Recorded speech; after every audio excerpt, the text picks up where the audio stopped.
There's two. I wouldn't say. I'm so excited about. I love sandwiches, and I go through phases where I'll eat only sandwiches for 2 weeks straight. Yeah. I'm so happy. When I was a chef, I'd come home every night after service and pour myself a bowl of cereal.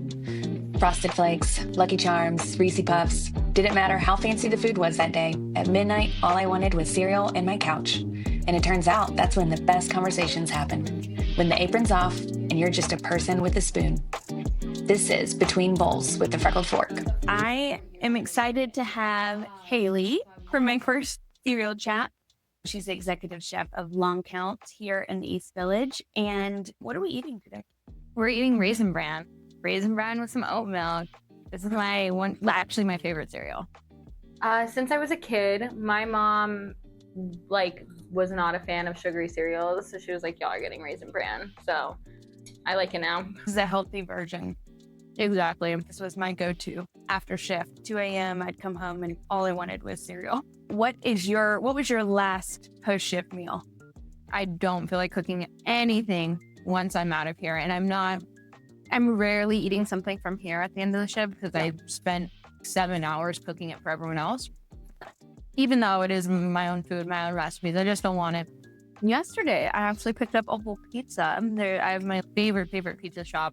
We have a couple locations, and luckily one is on the way to my house. Williamsburg Pizza. Oh, yeah. No, their vegan pepperoni, I swear it's the best slice. Specifically in Bushwick. They know me very well there. Okay. But yeah, a whole vegan pie, 16 slices. I love it. For $30. I love it. I also love that as a post-shift meal. You know what? I might eat this whole pizza, or I might not. Just enjoy the adventure. You studied pastry, yes, in New Mexico. Yes. What made you switch from pastry to line cook? Well, I originally went and got my degree in pastry because I could not bake to save my life. And I was, okay, I feel that. Yeah, if I choose the path of pastry chef, it'll whip me into shape and I will be able to get classically trained in baking. So I could kind of be a double threat. That's what I initially wanted. So I worked in pastry for maybe 4 years professionally throughout culinary school, and then post-culinary school, I get really good at it. And then I went back to working on the line after that and worked my way up from there. Wow. So why New York? I had visited a couple times before culinary school, as I was going through culinary school, and I said, I want to be a chef in New York. I just want to be a chef. I also felt if I could make it somewhat in New York, I could make it anywhere. So 2 weeks after I graduated culinary school, literally 2 weeks on the dot, I moved here. Wow. Yeah. Did you know anyone? Not really, honestly. Not really. I just kind of packed up my stuff and left. Wow. Came here. And you moved to, apartment, everything. You moved to Brooklyn? Yes, I moved to Brooklyn. I found a roommate off of Craigslist before I left New Mexico. Nice. And it was a looking back on it now, very sketchy listing. I don't even know why I was impelled to send this person money, but I did. And it looked fake. Like a normal, regular human being would not respond to this and send this person money sight unseen.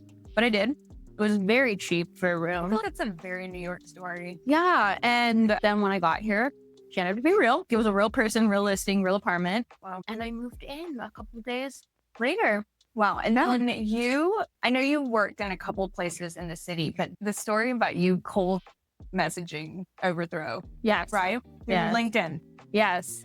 So at that time specifically, I was just so over the job that I was at. I'd reached, you just haven't gotten the guts to start fixing up your resume, start sending out applications. Like you just haven't gotten there. And so one day I was so fed up. I had a horrible day at work. I think they fired one of my coworkers on the spot. And so I went home that night and I'm done. I need to find a new job, literally right now in this moment. So I was a fan of Overthrow. I loved one of the restaurants in the specific Soda Club. Actually, it was in this exact building that we're in right now. Wow. Their original location. And that's cool. I was like, okay, who's in charge? I made a LinkedIn account that night. Found Ravi's profile. In order to send a DM to someone without them being your friend on LinkedIn, you have to have LinkedIn Plus. Wow. That was, okay, I guess I'm going to pay, it was $65. I literally paid for LinkedIn Plus. I'll delete it after a month. I just really wanted to talk to this guy. I really want to work for him. And I sent him a message at midnight. And I was, okay, this maybe isn't that professional, but here we go. And I was like, hey, I want to work for you. And here's a little bit about me. I don't even know what positions you have open in your company. I don't even know if you're hiring, but if you will take me, I want to work for you. Wow. And then the next morning I woke up and at 8 a.m. he sent me an email and he was cool. You want to come in for an interview? Wow. And the rest is history. And you started at Cadence. And I started at Cadence. Yep. I started at Cadence as a stew, and then within 6 months, they're like, "You want to run this place?" Was that inheriting a kitchen? It was kind of hard, just in the sense that Cadence was very established. Yeah. But it had a very cult following. Yeah. People were very, very, very attached to the place. Yeah. Attached to the menu. It had the same exact menu for the first 4 years of Yeah. being open. Yeah. And so I was fully inheriting all of it. And put your New Mexico twist on it. Yeah. And within 3 months of me taking over, they did a whole announcement that I was taking over the restaurant and that I flipped the entire menu to my own. But it was really hard, but very, very rewarding, fulfilling. Yeah. And then not soon after that, they were, well, and we're closing. Yes, we got priced out of our building. Yeah. That's a very New York I story, know. too. And I wasn't too sad. They were kind of contemplating with the idea of moving locations. And I love Cadence for everything it was, but I'm kind of ready for a completely fresh start. I still get to keep my job, stay with the company, and I'm just going to open up something that's mine from the start. And really, I also like the idea of doing something that wasn't tied to a cultural region or cultural cuisine, because I feel like, I'm able to expand more and add different culture twists into everything. So yeah, it was so bittersweet to shut it down and move on, but the whole experience was very rewarding. Wow. Yeah. And we opened up Long Count at the beginning of January. So it was a month and a week or two little pause. I think it's pretty amazing. One, that you're an executive chef at 28. I'm 28 now, yes. Which is incredible. But how was it to be able to open and have your stamp on at the menu and everything? Oh, it's been really, really amazing. I am also learning a completely new skill set with working here. We're very wine focused, so I'm learning the wines, learning how to talk about wines, learning how to serve wines, really getting a better scope of knowledge in that aspect. But then also all the food here has aged and fermented qualities. So I'm doing really fun ferments. I'm making my own vinegars. I'm doing stuff that I would have never thought of wandering into that territory. And it's a fun challenge. Yeah, it's been a really fun challenge. A little chemist back there. Exactly. When they first proposed the idea, I think in the exact same conversation that they were telling me that we're getting priced out of the building of Cadence, they have something else for me. So I just started collecting books and books and books and started doing a lot of readings and like watching videos. And it's been a completely new learning curve and skill set, but it's been really, really fun. And now I feel really confident to talk to people about just all different kind of ferments and even foods that we eat in our daily life that you wouldn't even think are fermented or think that this chemical scientific background behind it. It's been fun and I feel a lot more confident. Yeah. I mean, I'm a Southern girl, so we like pickles, all the things. Chow chow, my favorite. How big is your kitchen right now for service? It's myself and my girl Carmen. It's literally amazing. It is the smallest crew of an actual full service restaurant that I've ever been a part of. Yeah. So it's literally just myself and one other person. She is absolutely amazing.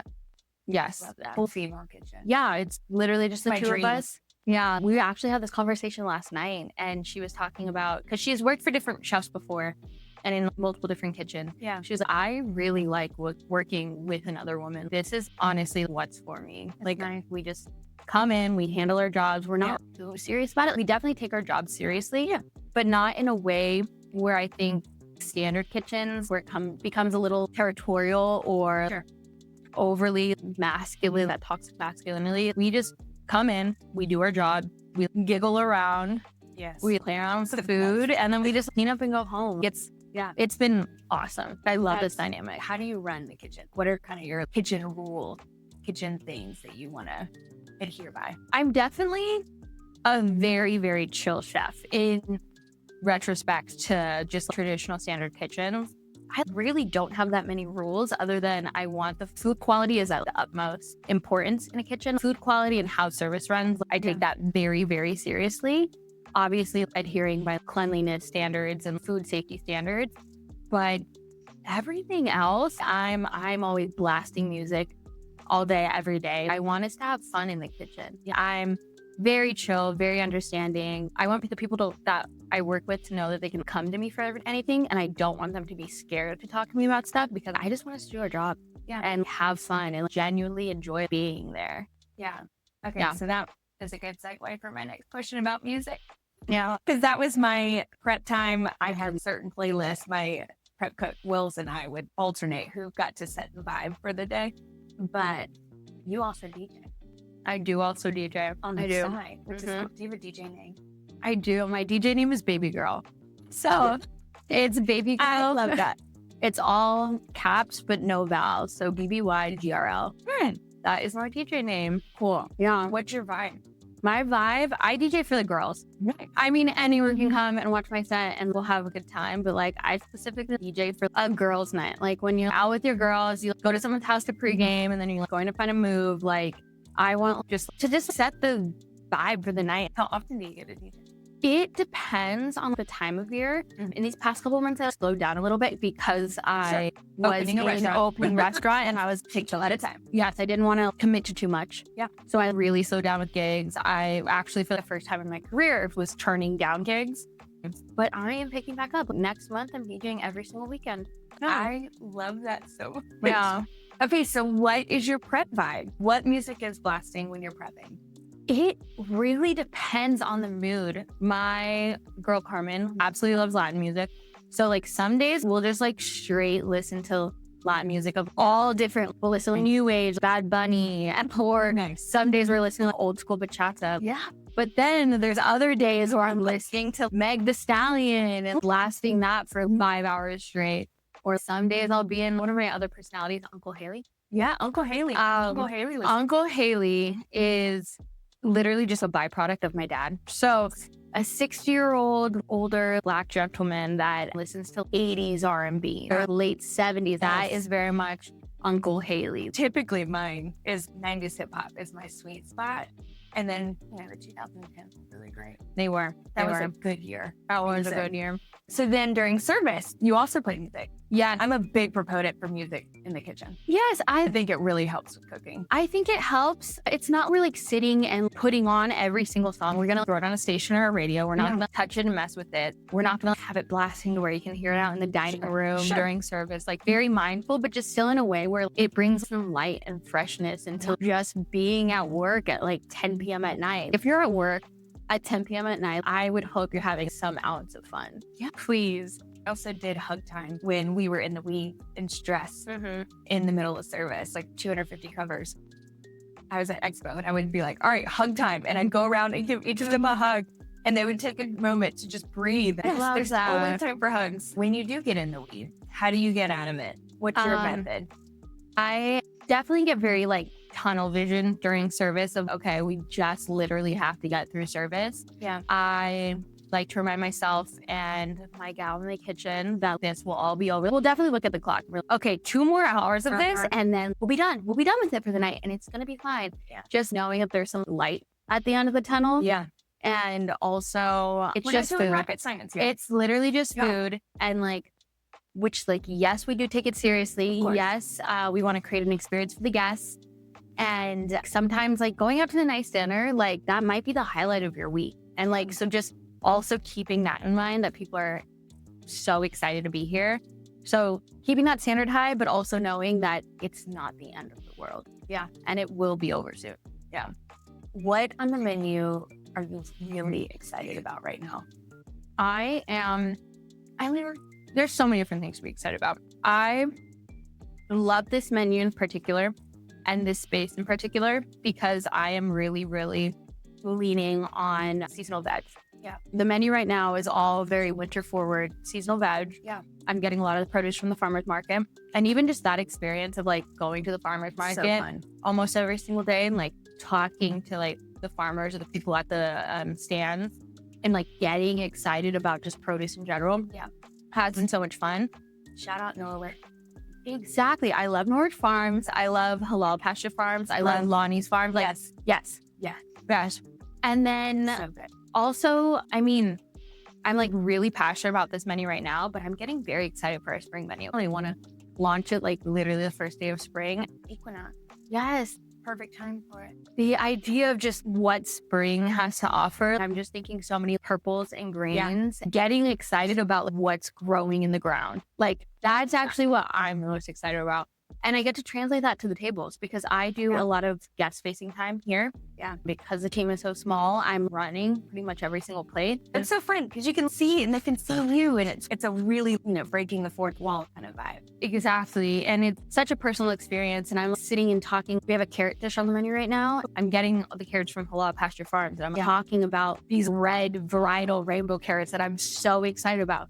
And I think so many people haven't had that kind of connection to their food before, or seen that kind of passion about food. For someone to sit and stand at their table and talk about carrots for 30 seconds and I'm so excited when I talk about it that I think it just adds to the experience. It's part of the food. This is why I think it's incredible is as chefs, it's your hands and it's your mind. Yes, there's a bajillion chefs in the world, right? But no one's going to do it like Haley.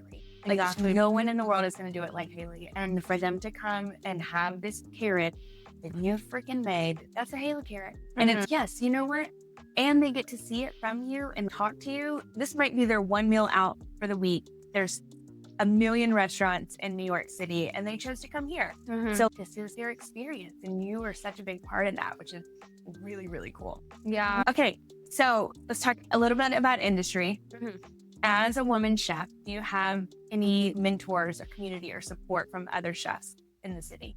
Absolutely. I'm pretty well intertwined into the vegan food scene here in New York City. I've been meeting and building this amazing rapport with so many different places that I've been frequenting for the past 6-7 years of me living here. And within the past year or so, as I've gained a little bit more traction, I'm becoming friends with business owners of so many places that I've been going to for years. And that's been really, really special. And I'll walk in a certain place and they're like, hey, Chef Taylor. Along those lines. Is there another female chef in the city that you think should get more attention? So she was probably one of the only female chefs I've ever worked for. She's the one who actually promoted me to sous chef initially back in the day. Her name is Stephanie Burgos. She just opened up her own restaurant with her partner in Williamsburg. It's the most gorgeous space ever. She gave me a whole tour of the space. This is a beautiful restaurant. They own Good Days in Williamsburg. They're already popping off now. You can't not go to that restaurant and not just think you just scored the lottery with total restaurant experience, extensive, beautiful cocktail menu, beautiful Amaro menu. Yeah, I love Amaro. I know you're 28. There's a lot of life still. But when you think about legacy and what you're trying to build, your food philosophy and kind of this personal thing that you're building in the restaurant and outside of the restaurant, what are you thinking about your legacy? My whole philosophy behind cooking and food has absolutely developed throughout the years as I've gotten older. But right now in this moment, I want a space for vegan cuisine in the industry.